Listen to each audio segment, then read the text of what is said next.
창세기 3장 1절로 24절 말씀 가운데 8절부터 19절까지를 한 절씩 교독하겠습니다. 제가 먼저 8절 말씀을 봉독합니다. 그들이 그날 바람이 불 때 동산에 거니시는 여호와 하나님의 소리를 듣고 아담과 그의 아내가 여호와 하나님의 낯을 피하여 동산나무 사이에 숨은지라.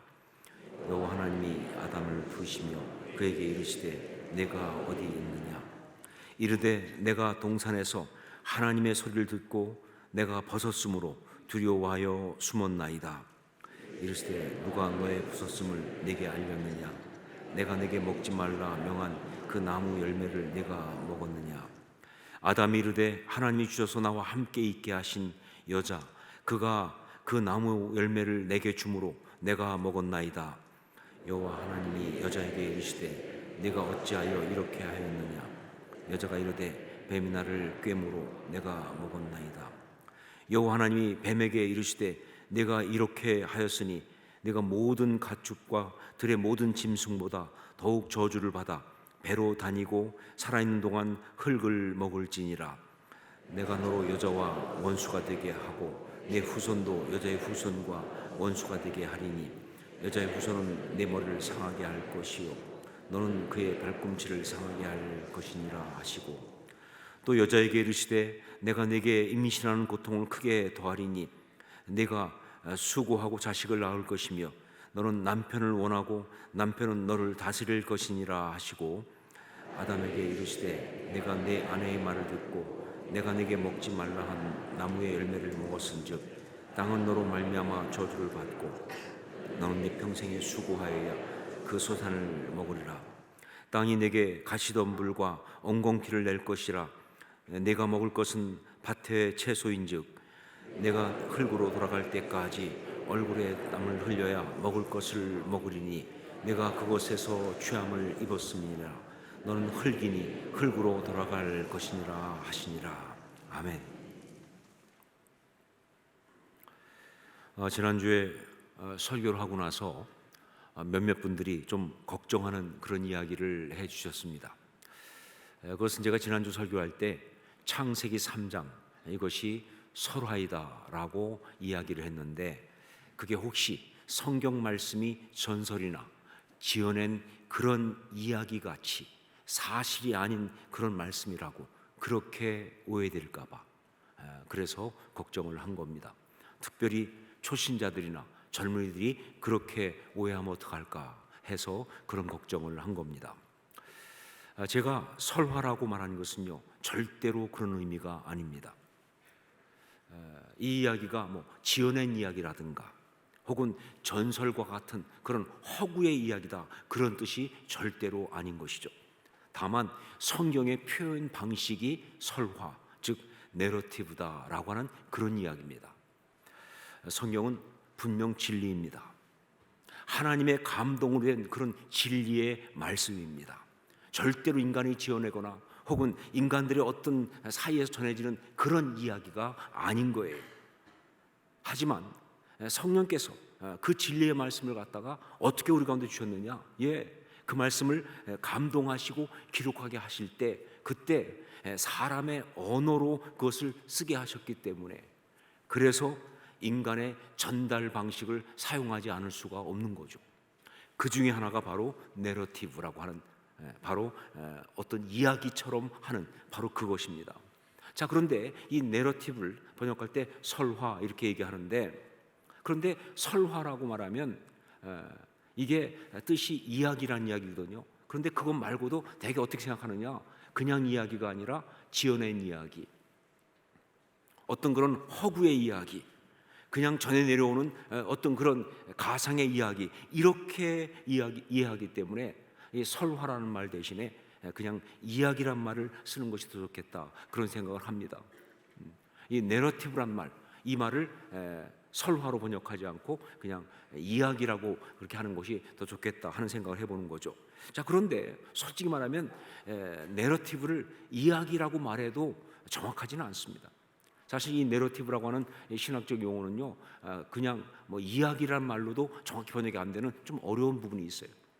그래서 옮기기 어렵기 때문에, 번역이 어렵기 때문에 그래서 우리는 그냥 내러티브라고 하려고 합니다. 번역하지 말고 그냥 내러티브라고 그렇게 말하자. 여러분, 성경에는요 내러티브가 정말 많이 나옵니다. 특히 구약은 40%가 내러티브예요. 그러니까 하나님 말씀 그 진리를 어떤 식으로 우리에게 전해주고 있느냐, 이야기 형태로 어떤 이야기를 해주는 것처럼 그렇게 우리에게 성경은 전해주고 있는 겁니다. 자, 그런데 성경에 나오는 이런 내러티브들을 보면요 세 단계, 즉 세 가지의 차원으로 나눌 수가 있습니다. 첫 번째가 뭐냐, 상위 단계라는 겁니다. 상위 단계, 탑 레벨이라고 하는 것이죠. 상위 단계, 이건 직접적으로 하나님의 섭리와 역사하심의 내용을 이야기 형태로 전해주는 거예요. 예를 든다면 창조 이야기, 또 인간의 타락 이야기, 그리고 예수 그리스도의 성육신과 십자가를 통한 구속의 역사 같은 그런 이야기 등등을 말하는 겁니다. 오늘 우리가 다루고 있는 창세기 3장이 바로 이 상위 단계에 해당하는 그런 말씀이다. 자, 그 다음에 두 번째가 뭐냐, 중간 단계, 메로 레벨이라고 하는 것이죠. 중간 단계, 이건 하나님의 선택된 백성 이스라엘 역사를 이야기 스타일로 말해주는 겁니다. 그러니까 하나님의 선택된 백성 이스라엘, 그들의 역사를 가지고 이야기 형태로 말해주는 그런 건데, 그런데 여기서 중요한 게 뭐냐, 이건 단지 이스라엘 민족이라고 하는 그 민족의 역사가 아니에요. 사실은요, 정확히 말하면 그 가운데 있는 하나님의 역사입니다. 그리고 하나님 나라의 역사입니다. 무엇보다 중요한 게 뭐냐, 그 가운데 구속사가 들어가 있다는 거예요. 구속사가. 자, 그 다음에 세 번째가 기초 단계입니다. 기초 단계. 이것은 바룸 레벨이라고 얘기하는 거죠. 기초 단계. 성경에는 정말 많은 사람들의 이야기가 나오고 있어요. 그런데 그 중에는요, 어떤 보면요 정말 너무 개인적이고 너무 사소해 보이는 그런 이야기도 많습니다.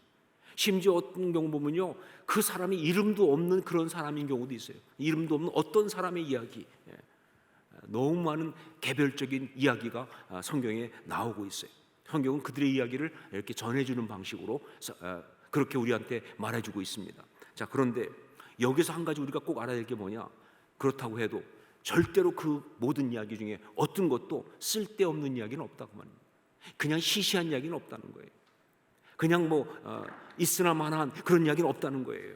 왜냐하면요 성경 말씀은요 하나도 틀린 것이 없고 그리고 조금도 버릴 것이 없기 때문에 그 모든 이야기가 다 귀한 영적 의미를 가지고 있는 거예요. 자, 이런 세 단계의 내러티브들이 성경에 나오고 있는데, 그런데 그 단계가 어떠하든 간에 결국 모든 내러티브들은 다 뭐냐, 하나님의 이야기입니다. 그것이 상위 단계만 하나님의 이야기고 그리고 어떤 중간 단계나 기초 단계는 아니다, 그게 아니고 그 모든 것이 다 하나님의 이야기예요. 겉으로 드러나기에는요 이스라엘 민족이 나오고 있어요. 겉으로 드러나기에는 어떤 사람의 이야기가 나오고 있습니다. 하지만 성경이 그 이야기를 하고 있다고 한다면 그 이야기의 근저에 흐르고 있는 건 바로 뭐냐, 하나님의 역사하심이에요. 그러니까 성경에 나오는 모든 내러티브들은 다 뭐예요? 궁극적으로는 하나님의 이야기이다 하는 것이죠. 자, 그런데 여기서 한 가지 더 우리가 놓치지 않고 봐야 될 것이 있습니다. 그것은 성경에 나오는 모든 내러티브들, 그것이 사탄 마귀의 이야기든 이스라엘 민족의 이야기든 그게 어떤 사람의 이야기든 심지어 그 사람이 이방인이고 그 사람이 악인인 그런 사람의 이야기든 여튼간에 다 하나님의 이야기예요. 하나님의 역사하심의 이야기인데, 그런데 거기서 조금 더 들어가면요 그 모든 이야기는 사실은 하나님의 사랑 이야기라는 거예요. 그냥 하나님의 이야기가 아니라 하나님의 사랑 이야기라는 거예요. 예, 그렇습니다. 성경에 나오는 모든 내러티브는요 궁극적으로 하나님의 사랑하심의 이야기예요. 이게 정말 중요한 포인트입니다. 이것이 바로 성경이 이 모든 말씀을 기록하고 있는 가장 중요한 핵심 포인트예요. 하나님의 사랑 이야기라는 것. 자, 지난주에 제가 여러분에게 숙제를 하나 내드렸습니다. 기억하세요? 숙제를 내드렸어요. 창세기 3장에 두드러지게 나타나고 있는 세 가지 사실 가운데 세 번째 것을 찾아오라고. 그렇게 말씀드렸어요. 예, 창세기 3장에는요 세 가지 사실이 나오죠. 첫 번째 사실이 바로 뭐냐? 사탄의 간교함이에요. 이게 쫙 드러나고 있어요. 사탄이 얼마나 간교한지. 그리고 두 번째는 뭐냐? 인간의 한계성입니다. 인간이 얼마나 한계적 존재냐? 인간의 한계성에 대해서. 자, 그리고 세 번째 건 뭡니까? 이걸 제가 숙제를 내드렸죠. 세 번째 것을 찾아라. 세 번째 것은 뭐냐? 그렇습니다. 그건 바로 지금 우리가 말한 하나님의 사랑이에요. 네, 성경에 나오는 모든 내러티브들의 궁극적 이유이고 가장 중요한 진리인 그 하나님의 사랑, 이것이 바로 이 창세기 3장에 나오는 세 번째 중요한 사실이에요. 언뜻 볼 때는 안 보이죠. 왜냐하면요 창세기 3장이 워낙 안타까운 장이거든요. 거기 보면요 그냥 막 이 뱀의 간교함이, 사탄의 간교함이 너무 처음부터 막 드러나게 나타나고 있고 말이죠. 그 다음에 또 거기에 넘어가는 인간의 그 어리석음, 그 한계성, 그 안타까움이 진짜 그 막 그냥 거기에 넘어가가지고 말이죠, 그걸 막 따먹고 있는, 그러고 있는 인간의 그 정말 안타까운 이야기가 너무 많이 나오다 보니까 거기에 하나님의 사랑이 어디 있어 싶은 그런 생각이 들 정도예요. 근데 여러분 그렇지 않습니다. 창세기 3장 이걸 잘 보면요, 아니요, 하나님의 사랑이 사실요 굉장히 강하게 나오고 있어요. 아니 강하게 나온 정도가 아니라 꽉 차 있어요 사실은요. 그리고 성경은 바로 그걸 강조하려고 이 창세기 3장을 쓰고 있는 거예요. 그걸 이야기해 주려고 이 창세기 3장에 내러티브를 하고 있는 거예요. 그리고 이것이 바로 에덴 동산을 지켜라 라는 이 말씀의 핵심 메시지가 되는 것이죠. 자, 창세기 3장 이 이야기 가운데 담겨있는 하나님의 사랑, 어떤 것들이 있는지를 함께 보도록 하겠습니다. 첫 번째, 믿고 맡기고 기다리시는 하나님. 믿고 맡기고 기다리시는 하나님. 아담과 하와가 뱀의 유혹을 받고 거기에 넘어가서 선악과를 따먹을 때까지 성경을 보면 하나님은 전혀 개입하지 않습니다. 예, 아담과 하와가 그 뱀의 유혹에 넘어가서 선악과를 따먹을 때까지 하나님은 전혀 개입하지 않았어요. 제가 어릴 때는요 이게 정말 이해가 안 되고 너무 안타까웠어요. 아니 그게 얼마나 무서운 일인데 하나님은 그들이 선악과를 따먹기 전에 그때 이놈 그러고 나타나셨어야죠, 그렇죠? 아니면 안 된다, 멈춰라 이렇게 말씀하시든지 말이죠. 아니면 말이죠 급하면 그 못 먹게 입을 틀어 막으시든지 말이죠. 그런데 왜 하나님은 아무것도 안 하셨는지, 왜 하나님은 아무것도 안 하셨는지, 하나님이 모르실 수는 없는 거 아니에요. 그런데 왜 일이 벌어지기까지 아무것도 안 하셨는지, 그 엄청난 일인데. 자, 그런데 제대로 이 말씀을 알고 보니까 그건 바로 하나님의 사랑이었습니다. 그게 바로 하나님의 사랑이었다. 하나님은요 아담과 하와에게 선악과를 먹지 말라고 미리 말씀하셨어요. 그렇게 말씀하셨기 때문에 결과적으로 잘못되는 그런 일이 있을 수 있지만 그래도 하나님은 믿고 맡기고 기다리시는 거예요. 왜? 그게 인격적인 사랑이니까. 여러분, 제가 지난번에 한번 말씀드렸죠. 김영석 교수님, 저희 은사이기도 한 그분이 해주셨던 말대로 말이죠, 사랑은 상대방의 자유에는 손대지 않는 겁니다. 그게 사랑입니다. 사랑은 상대방의 자유에는 손대지 않는 것, 그게 사랑입니다. 우리 중에 보면요 사랑이라는 이름으로 행해지는 그 많은 폭력과 안타까운 이야기는 바로 이것 때문에 일어나는데, 자꾸 자유를 손대니까. 사랑하니까 못하게, 사랑하니까 뭐 이런 식으로, 사랑하니까 푸시하고, 사랑하니까, 그건 사랑이 아니라는 거예요.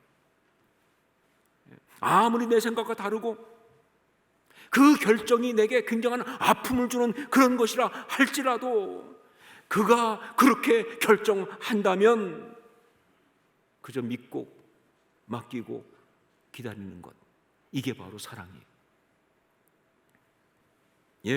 하나님은 우리를 사랑하시기 때문에 그렇게 아무것도 하지 않고 그냥 기다리신 거예요. 우리를 존중하시니까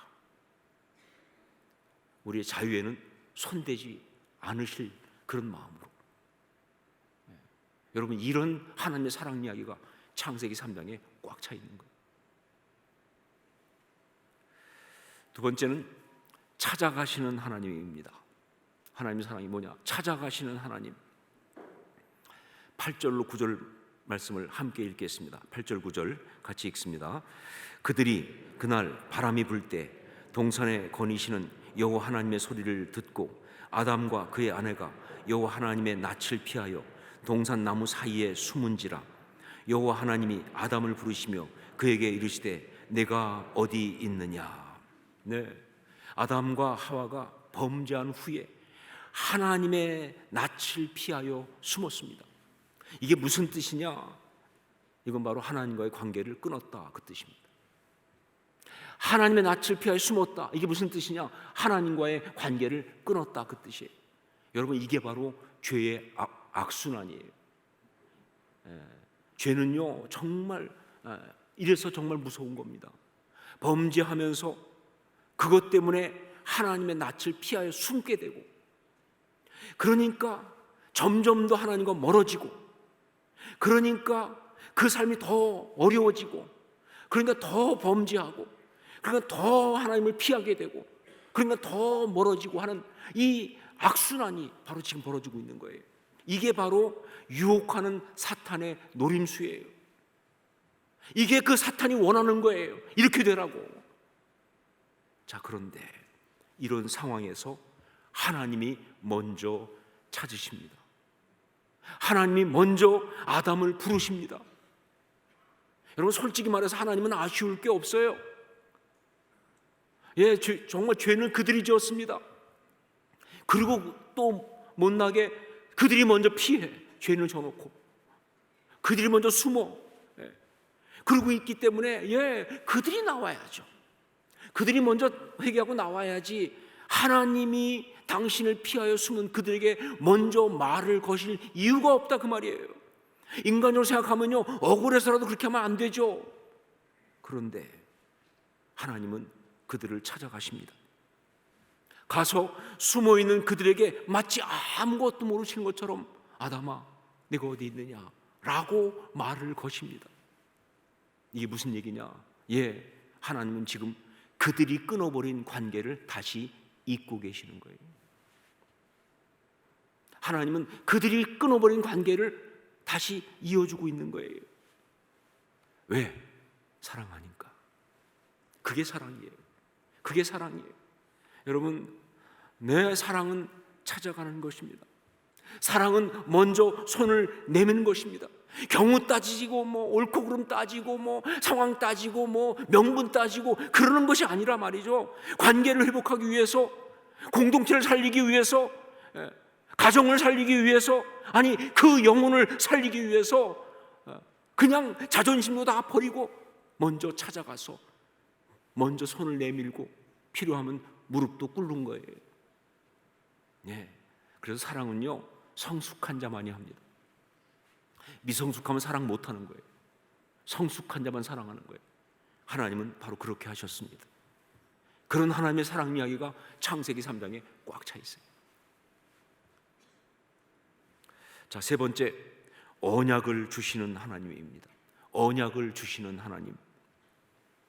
죄를 지으면 그 죄의 결과에 매일 수밖에 없어요. 그래서 성경이 뭐라고 말합니까? 죄의 삭은 사망이다, 이렇게 말합니다. 죄를 지으면 그 죄의 결과에 매일 수밖에 없어요. 자, 그런데 그 죄의 결과, 거기에 매이는 것을 갖다가 다른 말로 뭐라고 말하느냐? 바로 그것이 저주라는 말입니다. 저주. 여러분, 우리는 보통 저주 그러면 너무 주술적인 생각만 해요.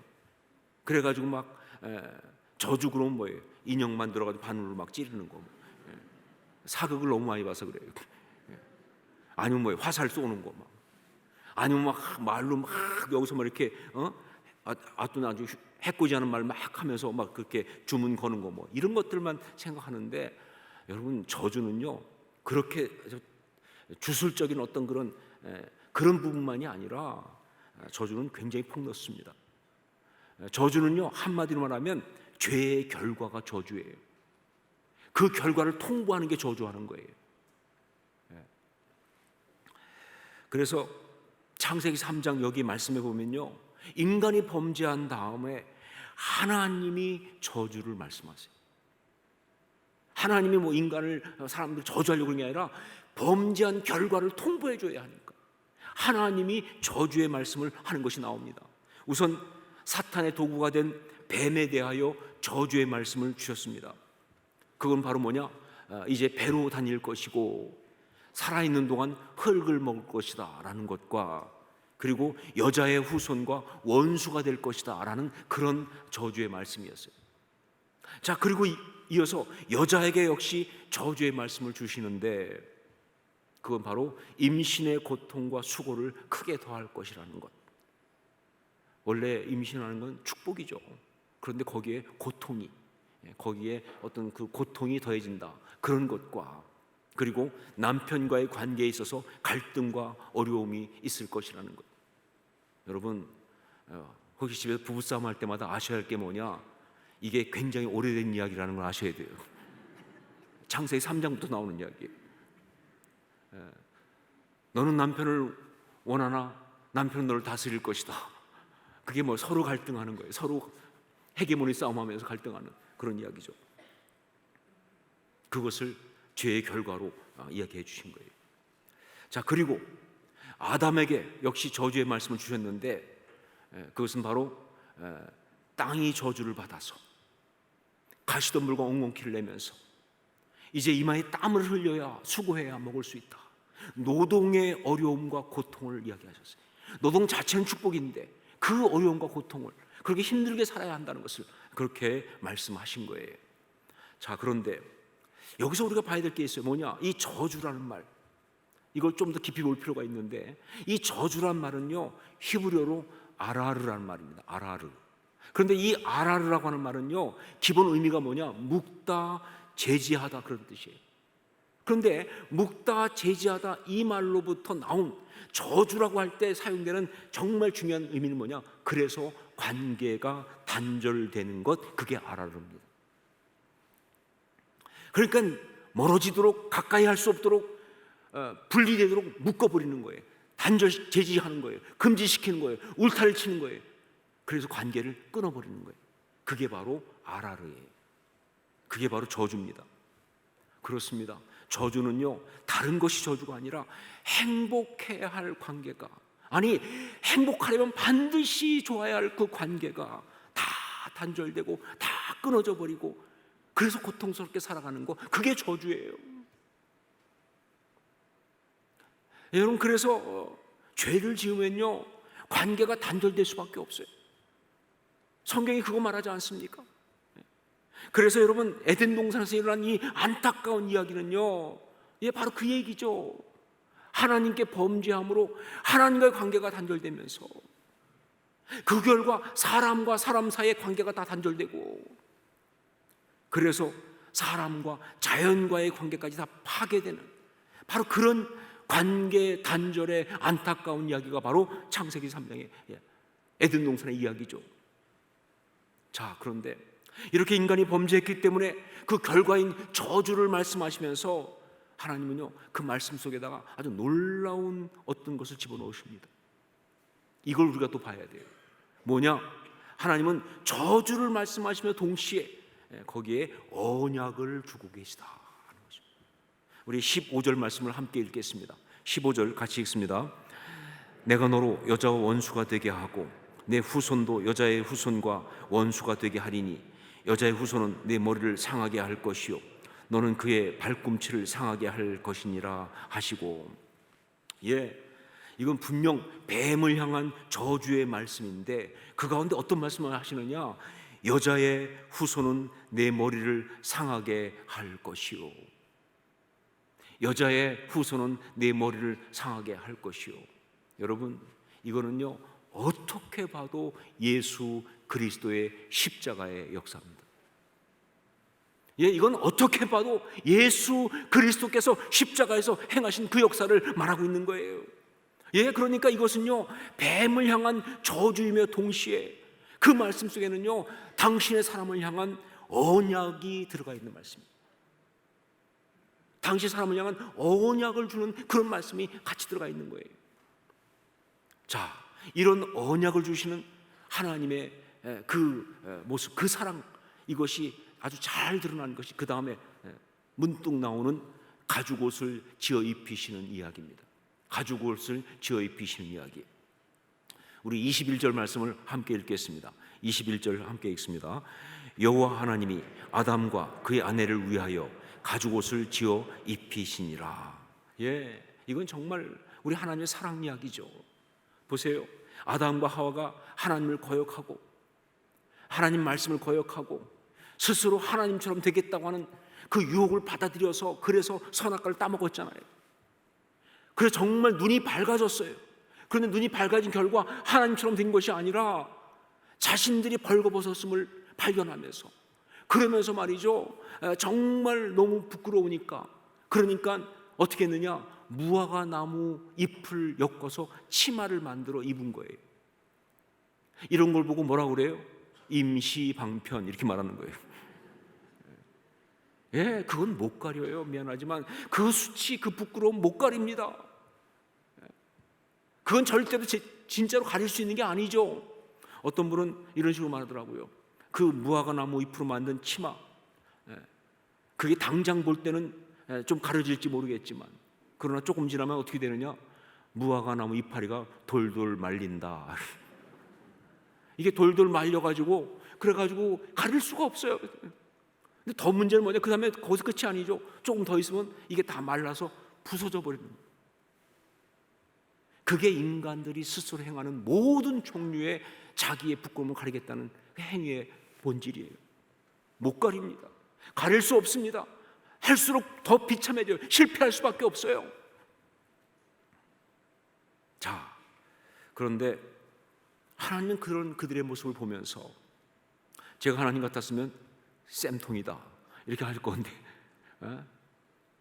이것들 말이죠, 지멋대로 해본다고 하더니 지들이 어떻게 할 수 있을 것처럼 하더니 정말 쌤통이다, 잘됐다 막 이렇게 말할 것 같은데, 그런데 성경에 보니까 하나님은 성경 정확히 말하면 아담과 그의 아내를 위하여 가죽옷을 지어 입히시니라. 그들을 위하여 가죽옷을 지어 입히셨다는 거예요. 이게 사랑이죠. 사랑은 복수하지 않습니다. 사랑은 책임 전가하지 않습니다. 사랑은 정죄하고 비난하지 않습니다. 사랑은 부둥켜 안는 거죠. 이유 없이 돕는 거죠. 이게 하나님 마음이에요. 자, 그런데 이 가죽옷, 여기엔 사실은 굉장히 중요한 의미가 있습니다.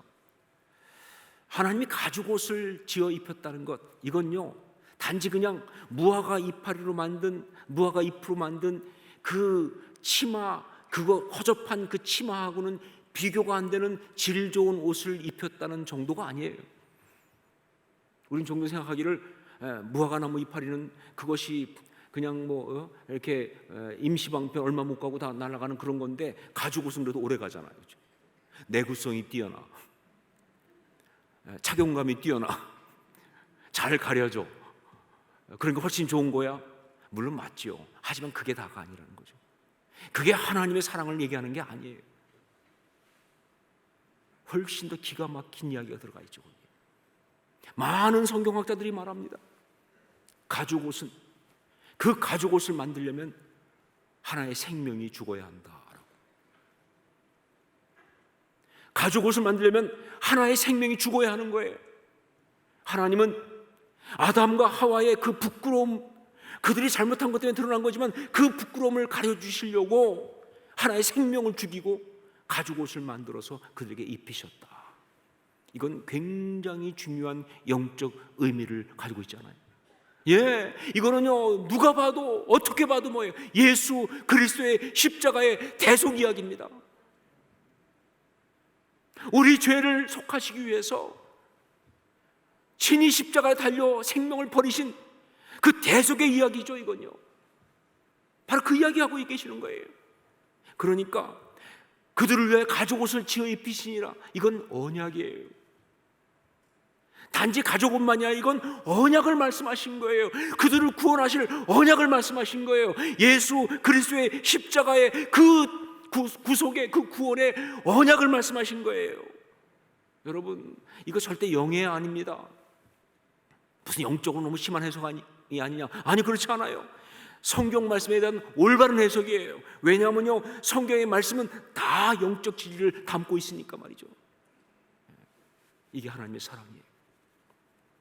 하나님의 사랑은요, 언약을 주시는 하나님이에요.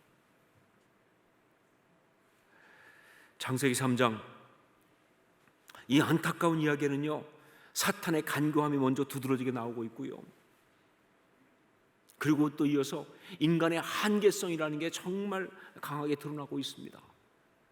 스스로 자기의 한계성을 부정하고 하나님처럼 되겠다고 했다가 결국은 선악과를 따먹고 나서는 오히려 눈이 밝아져 가지고 그 부끄러움을 보고 그걸 가리지 못해 몸부림치는 그 어리석음, 그게 한계죠. 사실은요, 인간은 그런 존재인 거예요. 그런 게 너무나 잘 드러나고 있어요.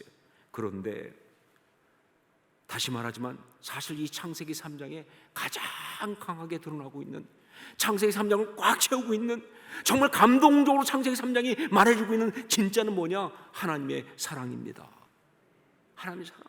예, 그 상황 속에서도 당신의 자녀를, 당신의 자녀들의 그 공동체를 아름답게 지켜내시는 하나님의 사랑 이야기. 여러분, 그러니까 우리가 에덴 동산을 지켜라라고 하는 이 말씀을, 이 사명을 감당하기 위해서 붙들어야 될 것은 바로 뭐냐? 하나님의 사랑, 그것입니다. 사탄의 간교함도 알아야 하고 인간의 한계성을 인정하는 것도 중요하지만 무엇보다 하나님의 사랑, 이것을 붙들고 의지하는 것이 바로 에덴 동산을 지키는 그런 것이다. 우리 가정, 네, 하나님의 사랑으로 만들어진 것입니다. 여러분, 이거 잊으시면 안 돼요. 이거 의심하지 마세요. 여기에서 흔들리지 마세요. 여러 가지 어려운 게 많아도요, 예, 우리 가정 하나님의 사랑으로 만들어진 거예요. 예, 그리고 우리 가정, 그렇습니다, 하나님의 사랑으로 지켜지는 겁니다. 하나님의 사랑으로 공급되고 하나님의 사랑으로 그 모든 것이 운영되는, 그게 바로 우리 가정입니다. 그렇죠. 하나님의 사랑을 받아서 그걸 서로 공급하면서 그 사랑을 누리면서 우리 가정은 에덴 동산이 되는 것이다. 그리고 그렇게 지키는 거예요. 그리고 하나님의 사랑, 그 언약이 우리 가정의 소망입니다. 하나님의 사랑, 그 언약이 우리 가정의 소망이에요. 예, 살아가다 보면 가정에 어려움이 있을 수 있어요. 정말 절망스러울 수밖에 없는 그런 상황들이 올 수도 있어요. 그러나 여러분, 그 순간에도 기억할 건 뭐냐? 아니요, 우리 가정을 향한 하나님의 약속이 있어요. 언약이 있습니다. 그게 우리 가정의 소망이에요. 그것이 우리 가정을 회복할 수 있는 정말 가장 중요한 포인트예요. 하나님의 언약, 이것이 바로 우리 가정의 소망이고 우리 가정을 온전히 회복하는 그런 역사다. 에덴 동산을 지켜라. 여러분, 이 사명 받은 거 알고 계시죠? 예, 우리 모두가 다 받은 사명입니다. 지금 상황이 어떻든 상관없이 우리 모두가 받은 사명이에요. 에덴 동산을 지켜라. 이 거룩한 사명을, 예, 다른 것이 아니라 하나님의 사랑을 부여잡으면서 온전히 감당하는 저와 여러분 될 수 있기를 주의 이름으로 축원합니다. 기도하겠습니다.